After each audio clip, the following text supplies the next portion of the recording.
กล้าคิดก็ต้องกล้าท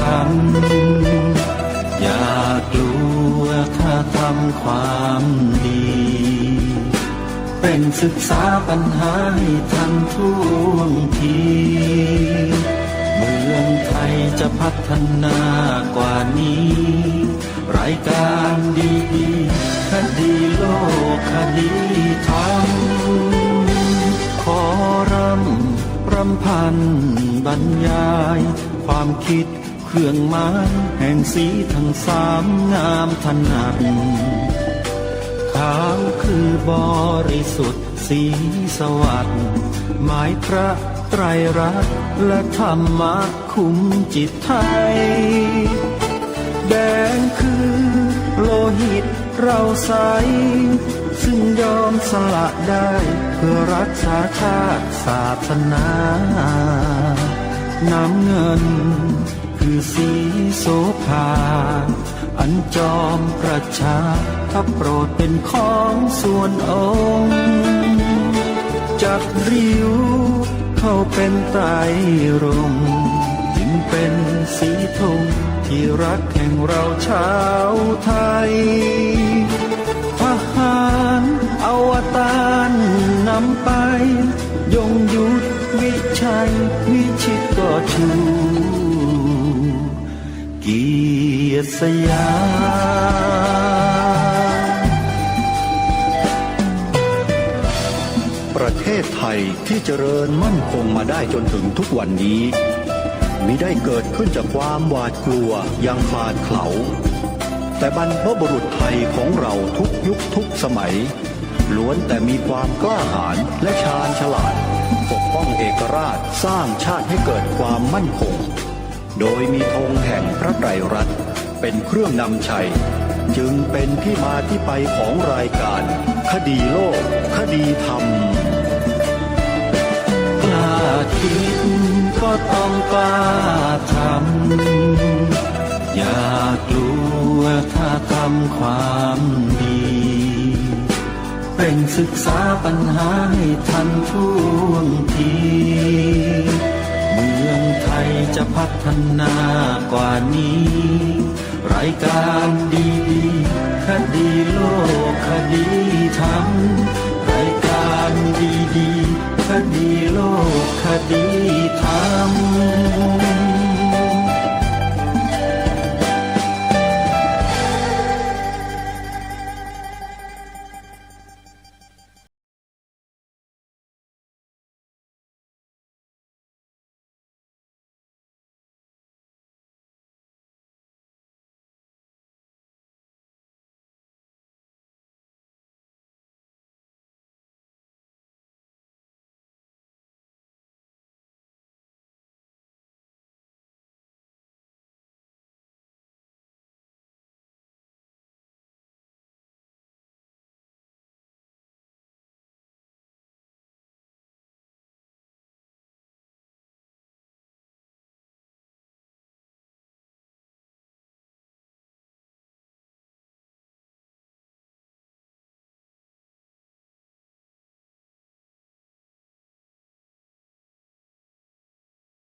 วันแรม14 ค่ำเดือน 4วันนี้ตรงกับวันพฤหัสบดีที่31 มีนาคมพระพุทธศักราช 2565 รายการคดีโลกคดีธรรมมาพบกับท่านผู้ฟังเป็นปกติวันจันทร์ถึงวันศุกร์และวันเสาร์อาทิตย์ทางสถานีวิทยุแห่งนี้ท่านผู้ฟังสามารถดาวน์โหลดแอปพลิเคชันวิทยุพุทธศาสนาทั่วไทยไว้ในโทรศัพท์มือถือเพื่อติดตามรับฟังรายการนี้ได้เป็นประจำทุกวันใครที่บอกให้ผู้อื่นดาวน์โหลดแอปพลิเคชันนี้ ผู้นั้นได้บุญเพราะจะช่วยเผยแพร่กิจกรรมวัฒนธรรมประเพณีเรื่องราวในพระพุทธศาสนาให้กับคนอื่นได้ศึกษาเรียนรู้ได้ทำความเข้าใจทำให้ผู้อื่นนั้นได้รับแต่สิ่งที่ดีมีประโยชน์ได้บุญมากมายท่านสาธุชนทั้งหลายที่ผ่านมารายการคดีโลกคดีธรรมได้นำธรรมบรรยายของพระอาจารย์สมภพโชติปัญโยในอีกรูปแบบหนึ่งมาเปิดออกอากาศให้ท่านทั้งหลายได้สดับรับฟังด้วยกันหลายท่านยังไม่เคยได้ยินได้ฟังการบรรยายธรรมในลักษณะเช่นนี้ของพระอาจารย์สมภพโชติปัญโยอาตมาภาพคิดว่าหลายท่านเข้าใจว่าท่านพระอาจารย์สมภพนั้นบรรยายแต่ธรรมะท่านจะไม่พูดเรื่องการบ้านการเมืองท่านคงไม่ได้สนใจเรื่องพวกนี้หลายท่านอาจจะคิดอย่างนี้แต่ทุกท่านที่ฟังรายการที่ผ่านมาคงประจักษ์แจ้งด้วยตัวของท่านเองกันทุกท่านทุกคนว่าท่านพระอาจารย์สมภพโชติปัญโยนั้นท่านให้ความสนใจใส่ใจกับการบ้านการเมืองอย่างมากเพราะท่านทราบเป็นอย่างดีว่าการบ้านการเมืองนั้นเป็นหัวใจสำคัญของการดำรงอยู่หรือการเสื่อมสลายไปของความเป็นไทยท่านทราบถ้าการบ้านการเมืองดีคนที่บริหารกิจการบ้านเมืองมีศีลมีธรรมบ้านเมืองนี้ก็จะเจริญรุ่งเรืองตลอดไปแต่ถ้าการบ้านการเมืองผู้บริหารกิจการบ้านเมือง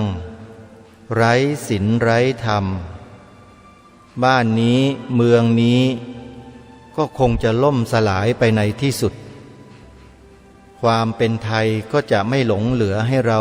ได้สัมผัสได้ดื่มได้กินได้ใช้เหมือนดังในอดีตที่ผ่านมาอีกความล่มสลายของบ้านเมืองก็จะเกิดขึ้นไม่แตกต่างอะไรกับต่างประเทศที่กำลังเป็นอยู่ในปัจจุบันเพราะเขาไม่มีศีลไม่มีธรรมไม่ศรัทธาในศีลธรรมเขาก็รบราฆ่าฟันกันไม่หยุดไม่หย่อนแก่งแย่งอำนาจแสวงหาผลประโยชน์เห็นแก่เนื้อแก่ตัวเพราะไม่มีหลักศีลธรรมขัดเกลาจิตใจของเขาตรงนี้แหละพระอาจารย์สมภพโชติปัญโยจึงต้องพูดเรื่องเหล่านี้ให้พวกเราได้ฟังเมื่ออาตมาภาพได้ฟังธรรมบรรยายในส่วนนี้ของพระอาจารย์สมภพก็อดที่จะนำมาถ่ายทอดให้กับพวกเราทุกท่านไม่ได้เพราะเกรงว่าเราท่านทั้งหลายจะเข้าใจผิดเข้าใจว่าการพูดการบรรยายแต่ธรรมะโดยไม่ต้องพูดเรื่องการเมืองเนี่ยจะทำให้ประเทศเราบ้านเมืองเราสงบร่มเย็นมีความสุขเจริญรุ่งเรืองปราศจากการเบียดเบียนได้หลายคนยังเชื่อเช่นนั้นไม่ใช่เชื่อเช่นนั้นอย่างเดียวยังไปคล้อยตามความรู้สึกเช่นนั้นแล้วก็เขียนออกมาเป็นกฎเป็นระเบียบเป็นอะไรต่อไม่อะไรมาบังคับชาวพุทธด้วยกันเนี่ยห้ามปริปากพูดการเมืองนี่คือที่มาที่ไปของการห้ามใครล่ะ เป็นคนต้นคิดในการห้ามไม่ให้คนไทยพูดการเมืองโดยเฉพาะไม่ให้พระสงฆ์ไทยเราพูดใครอันนี้แหละเป็นสิ่งที่เราจะต้องช่วยกันขบคิดพิจารณาซิว่าทำไมเขาจึงห้ามพระคิดให้ดีๆนะโยมอย่ามองในแง่ร้ายอย่าเห็นพระเป็นผู้ร้ายนะโยมถ้าโยมมองพระที่พูดการเมืองเป็นผู้ร้ายผู้ที่ต้องถูกมองเป็นรูปแรกคือพระอาจารย์สมภพโชติปัญโยแล้วท่านเป็นอย่างนั้นไหมเปล่าเลยพระอาจารย์สมภพก็ดีพระรูปใดก็ดีถ้าท่านพูดในลักษณะเช่นนี้ท่านไม่ใช่ผู้ร้ายแต่ท่านคือผู้ที่มีความปรารถนาดีหวังดีต่อชาติบ้านเมืองแล้วคนที่กำลังตั้งข้อรังเกียจพระที่พูดการเมืองอยู่เนี่ยหมายความว่าอะไรไปพิจารณาให้ดีในข้อนี้เราไปหลงกลฝ่ายตรงข้ามหรือเปล่าที่เขาใช้วาทกรรมสร้างวาทกรรมมาหลอกลวงเราหรือเปล่าทั้งที่การบ้านการเมืองมันเกี่ยวข้องกับชีวิตทุกชีวิตแม้แต่พระสงฆ์เราก็หนีไม่พ้นที่จะต้องเข้าไปมีส่วนเกี่ยวข้องแล้วคนที่ออกกฎออกระเบียบออกคำสั่งห้ามไม่ให้พระยุ่งเกี่ยวกับการเมืองเนี่ยถามว่าเขาใช้ปัญญาประเภทไหนทำสิ่งเหล่านี้ออกมาเป็นปัญญาสัมมาทิฏฐิหรือปัญญามิจฉาทิฏฐิลองพิจารณาดูให้ดีนะนี่คือสิ่งที่เราจะต้องพัฒนาความคิดของเราเสียใหม่อย่าไปจมปลักอยู่กับความคิดแคบๆความคิดสั้นๆแล้วทำให้เสียโอกาสเสียประโยชน์ของชาติบ้านเมืองไปโดยไม่รู้ตัวท่านพระอาจารย์สมภพโชติปัญโยเป็นแบบอย่างที่ดีในการนำเสนอเรื่องราวเหตุการณ์ของบ้านของเมืองแล้วนำหลักศีลธรรมเข้าไปบูรณาการในทุกภาคส่วนเน้นเฉพาะผู้ปกครองบ้านเมืองทุกระดับชั้นทุกระดับชั้นมีใครบ้างล่ะที่เป็นผู้ปกครองบ้านเมืองตั้งแต่ผู้ใหญ่บ้านกำนันอบต.สมาชิกอบต.นายกอบต.นายกเทศมนตรีสมาชิกเทศบาลนายอำเภอปลัดอำเภอผู้ว่าราชการจังหวัดปลัดจังหวัดไปจนกระทั่งถึงนายกรัฐมนตรีคณะรัฐมนตรีผู้บริหารหน่วยงานและองค์กรของรัฐทั้งหมดคนเหล่านี้แหละชื่อว่าผู้ปกครองแล้วถ้าหากผู้ปกครองเหล่านี้ปฏิเสธศีลธรรมบ้านเมืองจะเป็นอย่างไรแล้วพระสงฆ์มีหน้าที่ปกป้องรักษาเผยแผ่ศีลธรรมจะอยู่ยังไงนี่คือสิ่งที่เราต้องคิดให้เข้าใจทำความเข้าใจให้เกิดขึ้นให้ได้เพราะฉะนั้นต่อแต่นี้ไปถ้าได้ยินใครพูดหรือกล่าวคำนี้ให้ทุกท่านตั้งข้อสังเกตคนนั้นเอาไว้ให้ตั้งข้อสังเกตคนนั้นเอาไว้ว่าคนนั้นไปรับแนวคิดและแนวนโยบายของใครมาคำพูดคำกล่าวที่บอกให้พวกเราตั้งข้อสังเกต จากบุคคลใดก็แล้วแต่ก็คือคำที่เขาจะพูดว่าพระห้ามยุ่งเกี่ยวกับการเมืองใครก็ตามที่พูดและกล่าวคำว่าพระสงฆ์ไม่ควรยุ่งเกี่ยวกับการเมืองพระสงฆ์ไม่ควรพูดการเมืองใครก็ตามที่พูดคำนี้กล่าวคำนี้ท่านสาธุชนให้ตั้งข้อสังเกตคนเหล่านั้นเอาไว้ให้ดีสังเกตไว้เฉยๆอย่าไปกล่าวหาเขาดูเขาต่อไปดูไปเรื่อยๆสิ่งที่ทางรายการคดีโลกคดีธรรมแนะนำให้ทำนี้ไม่ได้ให้ไปทำการลบหลู่ดูหมิ่นไปใส่ร้ายป้ายสีใครไม่ใช่ให้สังเกตดูคนคนนั้นไว้ให้ดีเชื่อว่าท่านผู้ฟังที่ติดตามรับฟังรายการคดีโลกคดีธรรมมาโดยตลอดเมื่อได้ฟังธรรมบรรยายโดยพระอาจารย์สมภพโชติปัญโยที่ทางรายการได้นำมาเปิดให้ฟังที่ผ่านมาท่านจะมีความเข้าใจในข้อนี้ดียิ่งขึ้นเมื่อเข้าใจแล้วก็หวังเป็นอย่างยิ่งว่าท่านจะช่วยขจัดสิ่งที่ผิดแล้วส่งเสริมสิ่งที่ถูกต้องให้เพิ่มพูนขึ้นหวังเท่านี้เองให้ขจัดความเห็นผิดความเข้าใจผิดออกจากจิตใจแล้วใส่ข้อมูลใหม่ๆที่เป็นสัมมาทิฏฐิเข้าไปแค่นี้เองที่ทางรายการมุ่งหวังทางรายการไม่ได้หวังอะไรจากท่านทั้งหลายเลยหวังเพียงแค่ให้ท่านเข้าใจได้ถูกต้องตรงกันเท่านั้นเองฮะซึ่งสิ่งนี้เนี่ยมันมีค่ายิ่งกว่าเพชรนินจินดาสมบัติมหาศาลเสียอีกเพราะฉะนั้นรายการคดีโลกคดีธรรมที่มุ่งทำรายการมาโดยตลอดก็เพื่อเป้าหมายนี้เท่านั้น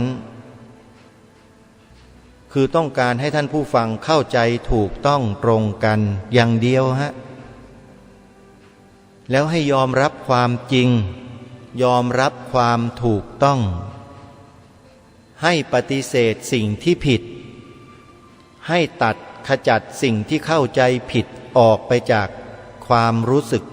ออกไปจากจิตใจให้ได้ขอเพียงเท่านี้เองทำให้ตัวเองกันได้ไหมโยมอาตมาภาพรายการคดีโลกคดีธรรมไม่ได้ขออะไรมากเลย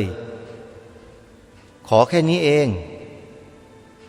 ขจัดความเห็นผิดขจัดความเข้าใจผิดที่มีมานมนานในจิตใจออกไปเสียแล้วมารับสิ่งที่ถูกเข้าไปในใจแทนสิ่งที่ผิดโดยการตั้งใจฟังธรรมบรรยายที่ทางรายการนำมาเปิดแล้วท่านจะรู้ท่านจะเข้าใจเองฟังด้วยจิตใจที่เป็นกลางฟังด้วยจิตใจที่ยุติธรรมอย่าไปหลงยึดติดอยู่กับวาทกรรมของใครที่เที่ยวไปอ้างเที่ยวไปพูดสารพัดสารเพว่าพระสงฆ์ห้ามยุ่งเกี่ยวกับการเมือง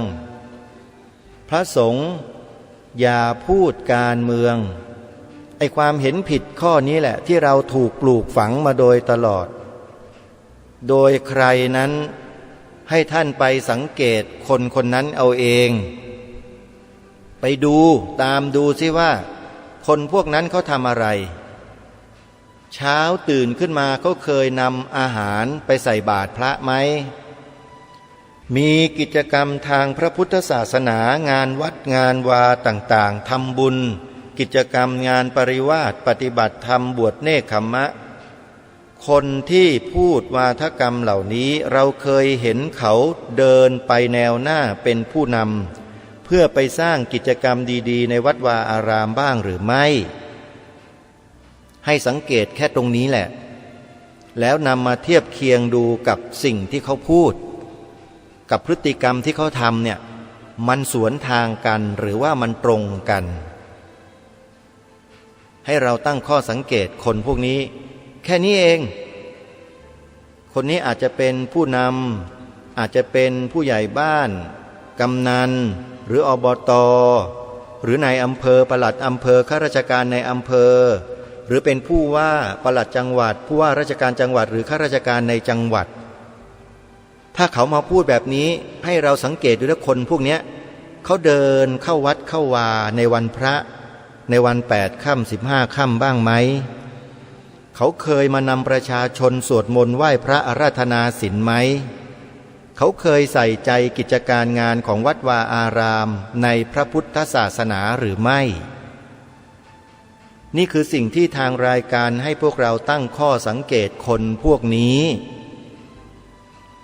ส่วนท่านเมื่อสังเกตแล้วเห็นแล้วท่านจะคิดยังไงท่านจะเชื่ออย่างไรอันนั้นแล้วแต่ดุลยพินิจของแต่ละท่านท่านพิจารณากันเองทางรายการได้แต่บอกวิธีการให้วิธีการดูวิธีการมองคนนี่แหละคือสิ่งที่ทางรายการต้องการให้พวกเราได้ทำกันแล้วก็ยังคงนำธรรมบรรยายของพระอาจารย์สมภพโชติปัญโยที่ท่านกล่าวท่านแสดงไว้ในอดีตมาเปิดให้พวกเราได้ฟังกันไปโดยลำดับเช่นนี้แล้วก็มาสรุปให้พวกเราได้ฟังกันเช่นนี้ต่อไปท่านสาธุชนทั้งหลายรายการคดีโลกคดีธรรมนั้นได้หมกมุ่นอยู่กับแนวพระราชดำริกระแสพระราชดำรัสขององค์รัฐาธิปัตย์ผู้ปกครองแผ่นดินสูงสุดคือองค์พระมหากษัตริย์ในอดีตตลอดมาหมกมุ่นอยู่กับสิ่งนี้เพราะอะไรเพื่ออะไรเพื่อที่จะดูแนวพระราชดำริขององค์พระมหากษัตริย์ผู้ทรงเป็นพระประมุขของแผ่นดินทรงเป็นองค์เอกอัครรัฐาธิปัตย์เป็นผู้ปกครองสูงสุดของเราดูสิว่าพระองค์ท่านทรงมีแนวพระดำริเกี่ยวกับชาติบ้านเมืองและพระพุทธศาสนาไว้อย่างไรซึ่งเมื่อทำการศึกษาดูอย่างละเอียดละออแล้วเนี่ยขอบอกกับท่านผู้ฟังได้เลยว่าพวกเราคนไทยทุกคนเนี่ยเป็นมนุษย์ที่โชคดีที่สุดในโลกให้พวกเรารับทราบในข้อนี้ไว้เถอะ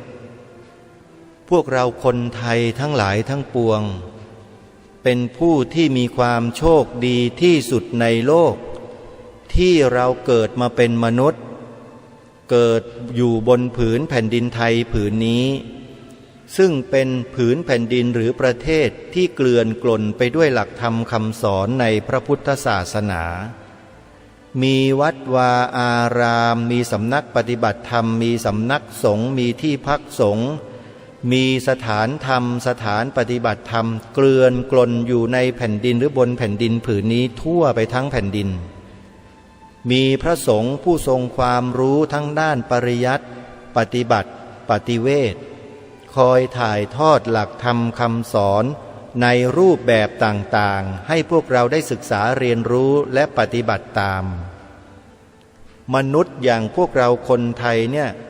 โชคดีที่สุดในโลกที่มีพระพุทธศาสนาเกลื่อนกลนอยู่ในทุกพื้นที่ของประเทศไทยของเราแต่มันก็มีข้อแม้อีกแหละว่าแต่พวกเราก็ต้องพบกับปัญหาและอุปสรรคหลายสิ่งหลายประการในการที่จะเชื่อมตัวเองหรือชีวิตตัวเองให้เข้าเป็นเนื้อเดียวกับหลักธรรมคำสอนขององค์สมเด็จพระสัมมาสัมพุทธเจ้ามันยากเพราะอะไรมันยากเพราะพวกเราไม่ตั้งใจอันนี้ อาตมาภาพไม่ได้กล่าวหานะโยมเป็นการวิเคราะห์และทำการวิจัยส่วนตัวเลยผลสรุปมันเลยออกมาว่ามันเป็นเพราะอะไรเพราะพวกเราไม่ตั้งใจคือมีธรรมะบรรยายมีสถานีวิทยุธรรมะมีครูบาอาจารย์ท่านไปแสดงธรรมมีครูบาอาจารย์ท่านนำเอาหลักธรรมหรือการบรรยายธรรมไปเผยแพร่ในทุกที่ทุกภาคทุกส่วนในโลกโซเชียลใน YouTube ใน Facebook ใน TikTok ใน Instagram ในอะไรก็แล้วแต่ในโลกโซเชียลในทีวีสาธารณะในทีวีผ่านดาวเทียมทุกสื่อพระสงฆ์เราก็พยายามที่จะป้อนสิ่งนี้เข้าไปแต่ประชาชนคนไทยเราขาดความตั้งใจที่จะรับสิ่งนี้แล้วเรามัวไปรับสิ่งใดกันอยู่นี่คือสิ่งที่เราจะต้องถามตัวเรากันเองทุกคนอาตมาภาพชี้ทางให้ว่าเราทุกคนคนไทยเนี่ยเรามีความโชคดีในชั้นที่หนึ่งคือได้เกิดมาเป็นมนุษย์และมาพบพระพุทธศาสนาชีวิตเรามาเกิดอยู่บนผืนแผ่นดินพระพุทธศาสนาคือประเทศไทยนี่คือความโชคดีชั้นที่หนึ่งความโชคดีชั้นที่สองคือเรามีหลักธรรมคำสอนที่เกลื่อนกล่นอยู่ในทุกอนูของสังคมวัดสำนักสงฆ์ศูนย์ปฏิบัติธรรมสถานธรรมสถานที่พักสงฆ์อะไรต่างๆมากมายเลยในประเทศนี้นี่คือความโชคดีข้อที่สองมันพร้อมทุกอย่าง3ความโชคดีอันที่สามคือเรามีองค์พระมหากษัตริย์ทรงเป็นพุทธมามกะพระองค์ทรงเป็นองค์เอกอัครพุทธศาสนูปถัมภกทรงยอยกพระพุทธศาสนาเหนือกว่าศาสนาใดๆในโลกนี่คือความโชคดีในข้อที่สามยังมีข้อที่สี่ข้อที่ห้าในลักษณะเดียวกันนี้อีกแต่ความโชคดีนั้นมันมีความโชคร้ายอยู่ในตัวคนของเราซึ่งเป็นความโชคร้ายส่วนตัวที่เราสร้างขึ้นมาเองคือเราขาดความตั้งใจในหลักธรรมของพระพุทธเจ้าในข้อนี้ก็คือข้อที่ชื่อว่าขาดฉันทะ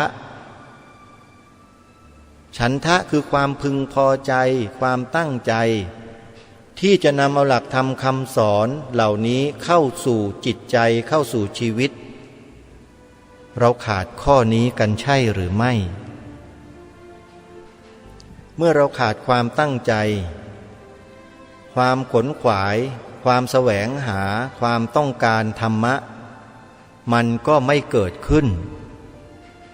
ถึงแม้ว่าจะมีพระสงฆ์มีสามเณรมีอุบาสกอุบาสิกาแม่ชีเผยแผ่ธรรมะอยู่ตลอด24 ชั่วโมงก็ตามสร้างเป็นแอปพลิเคชันวิทยุพุทธศาสนาทั่วไทยไว้ให้แล้วก็ตามแต่พวกเราขาดความตั้งใจที่จะนำมาใส่ชีวิตไม่ดาวน์โหลดไม่บอกต่อขาดความตั้งใจในข้อนี้ความโชคดีในข้อนี้เลยขาดวินไม่สมบูรณ์บางทีจะใช้คำว่าขาดตกบกพร่องไปเลยก็ได้ก็เลยทำให้พวกเรานั้นมีศรัทธาที่อ่อนแอภาษาบาลีเรียกว่าจละศรัทธาศรัทธาที่หวั่นไหวง่อนแง่นคลอนแคลนศรัทธาแบบนี้พร้อมที่จะล้มตลอดเวลาถ้ามีเหตุปัจจัยอย่างใดอย่างหนึ่งมากระทบเหตุปัจจัยที่ว่าที่กล่าวก็คือ 1. มีคนมาพูดมาสร้างวาทกรรมให้พวกเราหลงเข้าใจผิด เราก็เชื่อตามทันที นี่คือคนที่มีศรัทธาที่อ่อนไหวอ่อนแอมันจะเกิดวิกฤตการณ์สังคมขึ้นมันมาจากเหตุเช่นนี้นี่แหละแล้วมันเป็นอย่างนี้กันส่วนมากเพราะเราทำตัวของเราเองให้อ่อนแอใช่หรือไม่นี่คือสิ่งที่ทางรายการฝากให้พวกเราคิดพิจารณาตัวของเรากันเองถึงบอกไงว่าอย่ามาว่ารายการนี้เลยอย่ามาตำหนิอยู่เลยมันบาปโยมมันบาปต่อโยมเองต่อท่านเองนี่คือสิ่งที่รายการคดีโลกคดีธรรมพูดในวันนี้เพื่อให้พวกเราคิดพิจารณาเพื่อหาหนทางแก้ไขอะไรแก้ไขใจเราเองไม่ใช่แก้ไขคนอื่นเอาใจเราก่อนโดยเฉพาะที่พูดเนี่ยคือพูดกับชาวพุทธเรากันเองนะปรับทัศนคติแก้ไขปัญหาความคิดของตัวเราเองกันก่อนใครที่ตั้งข้อรังเกียจพระสงฆ์ในปัจจุบันอยู่ไม่ชอบไม่พอใจรังเกียจใครมีความรู้สึกเช่นนี้บ้างท่านต้องพิจารณาตัวท่านเองแล้วล่ะแปลว่าท่านกำลังติดเชื้อในกระแสจิตโดยไม่รู้ตัวเชื้อเหล่านี้ถูกปล่อยมาทางไหนถูกปล่อยมาทางสื่อสารมวลชนสื่อเหล่านั้นไปนำเอาสิ่งที่ไม่ดีไม่งามภาพที่ไม่สวยงามภาพอุจจาตาข้อมูลที่ไม่น่านำมาเผยแพร่สื่อเหล่านี้ขยันนำมาเผยแพร่เป็นกรณีพิเศษซึ่งมันผิดปกติวิสัยของสื่อที่ควรจะนำเสนอแต่สิ่งที่ดีและมีประโยชน์ต่อสังคมแต่กลับไปขุดคุยเอาความเลวระยำความต่ำช้าของคนในองค์กรต่างๆโดยเฉพาะองค์กรของสงฆ์มาเปิดเผยในที่สาธารณะแล้วพวกเราที่มีศรัทธาอ่อนไหวก็ชอบติดตามและชอบเสพชอบบริโภคชอบดูเชื้อเหล่านี้มันก็เข้าไปสู่กระแสจิตเมื่อเข้าไปสู่กระแสจิตของผู้เสพผู้บริโภคข่าวสารข้อมูลเหล่านั้นก็เกิดความรังเกียจเกิดความไม่พอใจขึ้นในบุคคลนั้นในองค์กรที่บุคคลนั้นอยู่ในที่นี้ก็คือสงฆ์เกิดความรังเกียจพระสงฆ์ฮะนี่คือสิ่งที่รายการคดีโลกคดีธรรมพยายามมาโดยตลอดที่จะบอกกับท่านผู้ฟังทั้งหลายว่าให้พวกเราระวังเชื้อจะติดในกระแสจิตเพราะปัจจุบันนี้สื่อที่มีลักษณะนิสัยคล้ายๆแมลงวันพยายามที่จะนำเอาเชื้อเสียบูดเน่าเชื้อร้ายๆมาใส่หูใส่ตาให้กับเราทุกวี่ทุกวันตลอด24ชั่วโมงให้ระวังให้ดีนะสื่อพวกเนี้ยอันตรายอย่างยิ่งเป็นสื่อที่นอกจากไม่สร้างสรรค์แล้วก็ยังมุ่งทำลายองค์กรทำลายบุคคลเหล่านั้นตลอดเวลาแม้แต่ผู้ที่ดูผู้ที่ฟังก็กำลังถูกทำลายโดยไม่รู้ตัวด้วยศรัทธาที่เคยมีต่อพระสงฆ์ศรัทธาที่เคยมีต่อพระพุทธศาสนามันเสื่อมสลายหายไปโดยลำดับใช่หรือไม่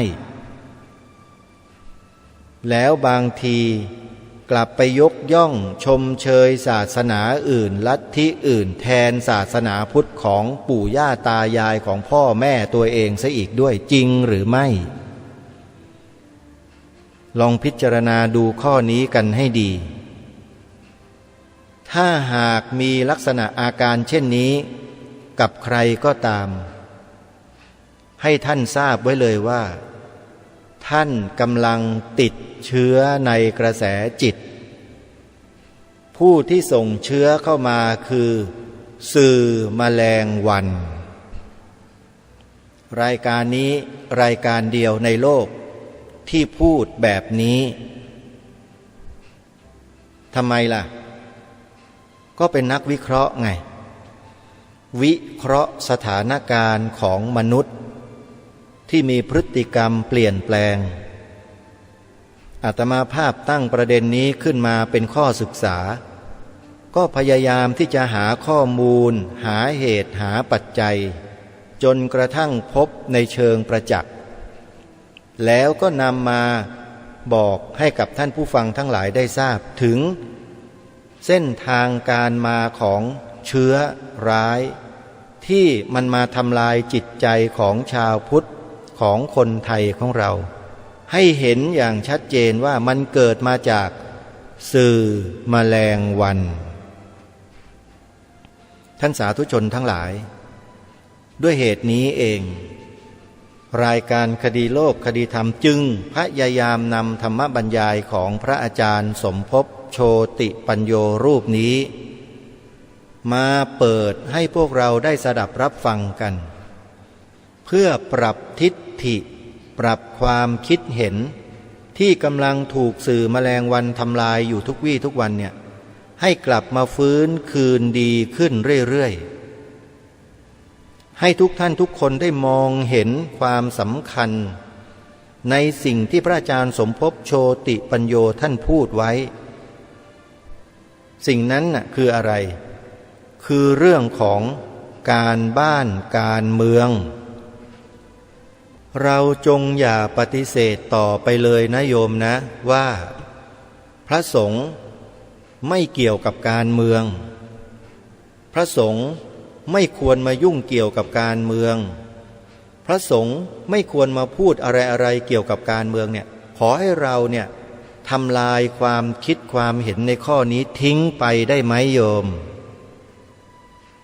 ฟังพระอาจารย์สมภพโชติปัญโยมาตั้งหลายเทปหลายตอนแล้วถ้ายังไม่เข้าใจอีกแปลว่าเชื้อในกระแสจิตของโยมเนี่ยมันแรงมากฉีดยาชนิดนี้คงไม่สามารถฆ่าเชื้อได้อาตมาภาพมียาอีกขนาดหนึ่งเป็นขนาดพิเศษที่เอาไว้ฉีดแล้วก็ให้คนพวกนี้กินแต่ฉีดตอนนี้ให้กินตอนนี้ออกอากาศเนี่ยมันไม่ได้โยมต้องมาเจอกันตัวต่อตัวหรือเจอกันเป็นคณะแล้วอาตมาภาพก็จะได้พูดได้แสดงได้กล่าวได้ฉีดยาให้กินยาขนาดนี้แบบแรงๆคนแบบนี้ต้องเจอแบบนี้พูดอย่างนี้ยกตัวอย่างยกเหตุการณ์ยกเนื้อหาอะไรต่างๆมากล่าวมาแสดงให้คิดให้พิจารณาแล้วยังไม่สามารถทำลายทิฏฐิที่เป็นมิจฉาทิฏฐิได้ต้องเจอกันต่อหน้าแล้วคุยกันต้องอย่างนั้นแต่เชื่อเถอะคนเหล่านี้ไม่กล้ามาเจอหรอกโยมเพราะอะไร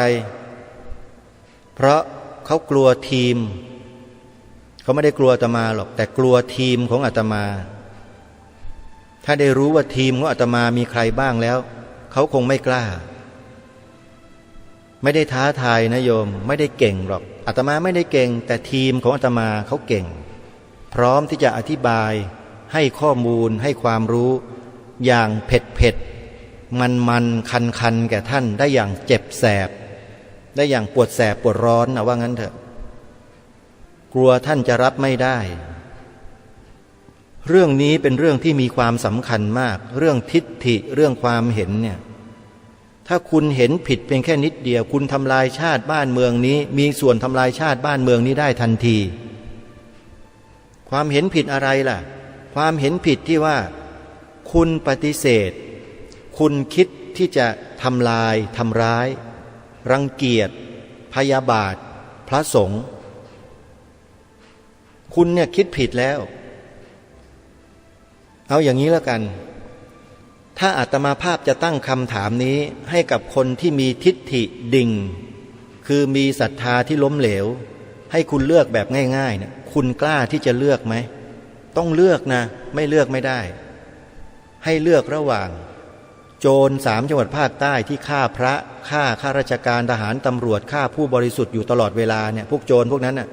ระหว่างโจรพวกนั้นกับพระสงฆ์ในประเทศไทยเนี่ยให้คุณเลือกส่งเสริมสนับสนุนคุณจะเลือกส่งเสริมสนับสนุนใครคุณตอบมาให้ได้และนั่นแหละคือสิ่งที่คุณกำลังเป็นอยู่เป็นคำตอบที่คุณตอบได้ตัวคุณเองท่านผู้ฟังจะลองตอบดูก็ได้นะลองตอบดูกับคำถามนี้ก็ได้ลองดูโยมระหว่างพระสงฆ์เนี่ยอย่างอาตมาภาพเป็นต้นเนี่ย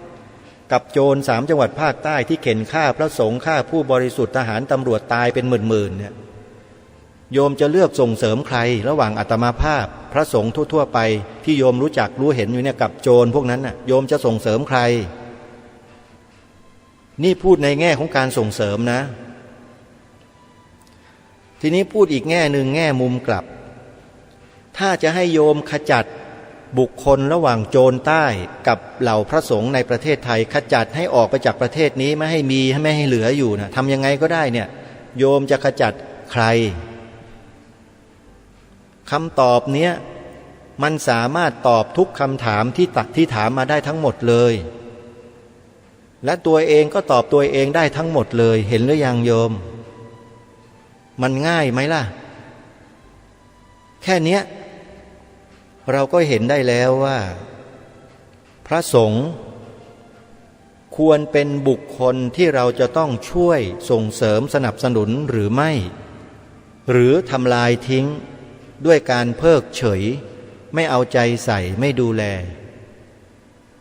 นี่คือคำตอบที่ทุกท่านสามารถหาได้ด้วยตัวของท่านเองเพราะฉะนั้นท่านสาธุชนทั้งหลาย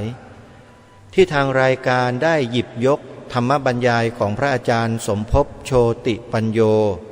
มากล่าวอ้างมาอธิบายแล้วนำลงสู่การพิจารณาของทุกท่านทุกคนแล้วก็ตั้งคำถามให้ทุกท่านได้เลือกตรงนี้เนี่ยก็เพื่อต้องการให้พวกเราเกิดสติเกิดปัญญาโดยเฉพาะสติและปัญญาสัมมาทิฏฐิให้ฟื้นคืนชีพขึ้นมาแล้วหันกลับมาเดินตามแนวทางที่บรรพชนระวางไว้ไม่ใช่ไปเดินตามสื่อแมลงวันและพรรคพวกที่เขาทำกันอยู่ญาติโยมสาธุชนทั้งหลายอย่างที่อาตมาภาพได้กล่าวบอกกับทุกท่านสาธุชนทุกคนไว้ว่าอาตมาภาพเนี่ยได้คลุกอยู่กับเนื้อหาที่เกี่ยวกับแนวพระราชดำริพระราชดำรัสพระบรมราโชวาทขององค์บุรพมหากษัตริย์ในอดีตตลอดมาเนี่ยก็เพราะเห็นว่าความโชคดีของพวกเรามันมีอยู่มาตั้งแต่ต้นเป็นทุนเดิมอยู่แล้วแต่เรากำลังถูกทำลายความโชคดีนี้ด้วยสื่อแมลงวันอยู่ตลอดแล้วพวกเราก็ขาดความตั้งใจ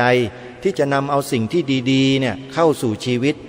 ดันไปเสพบริโภคสื่อแมลงวันกันอยู่ตลอดมันก็เลยกลายเป็นมุมกลับไปโดยที่บางทีท่านอาจจะไม่รู้ตัวด้วยซ้ำไป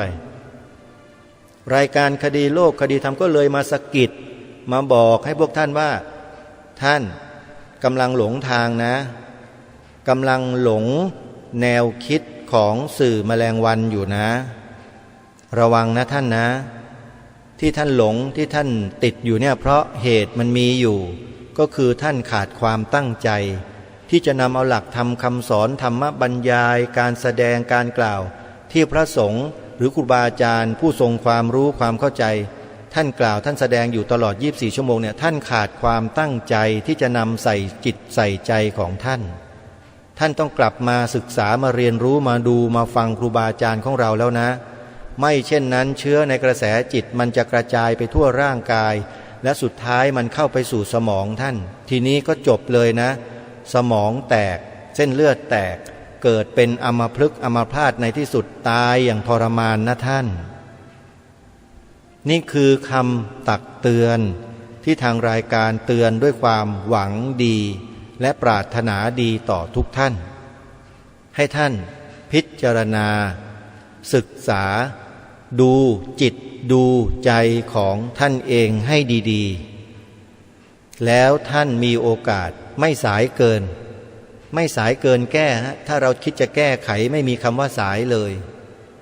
เริ่มต้นได้ตลอดนี่มาดาวน์โหลดแอปพลิเคชันวิทยุพุทธศาสนาทั่วไทยไว้ในโทรศัพท์มือถือของท่าน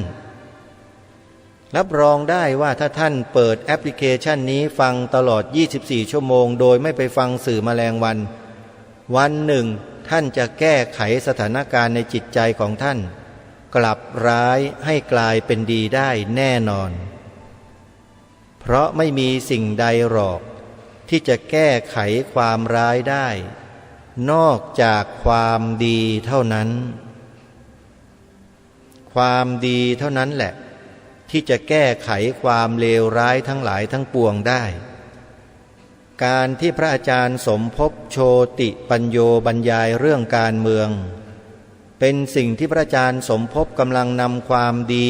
เข้าไปแก้ไขสถานการณ์การเมืองไม่ได้เข้าไปเล่นการเมืองไม่ได้เข้าไปยุ่งเกี่ยวกับการเมืองใครที่ยังมีความคิดเช่นนั้นอยู่ให้แก้ไขด่วนนะโยมนะก่อนที่จะสายเกินแก้เพราะเมื่อแย่แล้วมันจะแก้ไม่ทันจิตเตสังกิริเถทุคติปาติกังขานโยมนะ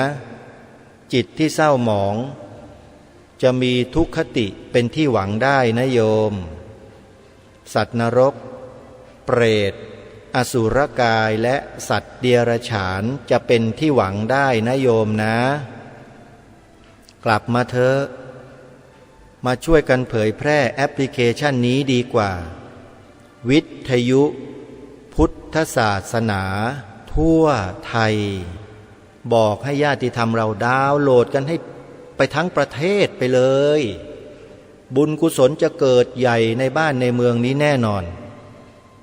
ฝากไว้ช่วงท้ายรายการวันนี้เดี๋ยววันพรุ่งนี้วันศุกร์อาตมาภาพจะอัญเชิญแนวพระราชดำริกระแสพระราชดำรัสขององค์บูรพมหากษัตริยาธิราชเจ้าของปวงชนชาวไทยของเราในอดีตเนี่ยมาอ่านให้พวกเราได้ฟังกันชัดๆว่าแต่ละพระองค์ทรงมีแนวพระราชดำริมีกระแสพระราชดำรัสเกี่ยวกับพระบวรพุทธศาสนาเป็นศาสนาประจำชาติไทยของเราไว้อย่างไรพรุ่งนี้วันศุกร์มาติดตามรับฟังกันพอวันศุกร์ผ่านไปวันเสาร์อาทิตย์และจันทร์อังคารพุธจะนำธรรมบรรยายของพระอาจารย์สมภพโชติปัญโยที่พูดในลักษณะเดียวกันกับที่เปิดมาเนี่ยมาเปิดให้ฟังกันต่อเทปต่อไปเนี่ยพลาดไม่ได้เลยเทปธรรมบรรยายพระอาจารย์สมภพช่วงต่อไปเนี่ยที่จะนำมาเปิดต่อไปเนี่ยนะขอบอกพวกเราว่าให้ช่วยกันบอกต่อกันไปให้ฟังแล้วท่านจะทราบแล้วท่านจะซึ้งในสิ่งที่ครูบาอาจารย์ท่านได้ทำไว้ให้ใครโชคดีก็ได้ฟังแน่นอนคนที่โชคไม่ดีเท่านั้นไม่ได้ฟังเพราะฉะนั้นเดี๋ยวพบกันใหม่ในวันพรุ่งนี้โยมวันนี้เป็นช่วงเวลาสุดท้ายเวลาของรายการนะโยมนะเวลาของรายการก็หมดลงแล้วอาตมาภาพต้องขอสมมุติยุติรายการไว้แต่เพียงเท่านี้ไว้พบกันใหม่ในวันต่อไปขอความสุขสวัสดีในธรรมแห่งองค์สมเด็จพระบรมศาสดาสัมมาสัมพุทธเจ้าจงปรากฏเกิดมีขึ้นในจิตใจของท่านผู้ฟังทุกท่านทุกคนเทินขอเจริญพรกล้าคิดก็ต้องกล้าทำ อย่ากลัวถ้าทำความดี เป็นศึกษาปัญหาให้ทันท่วงทีเมืองไทยจะพัฒนากว่านี้ รายการดีคดีโลกคดีธรรม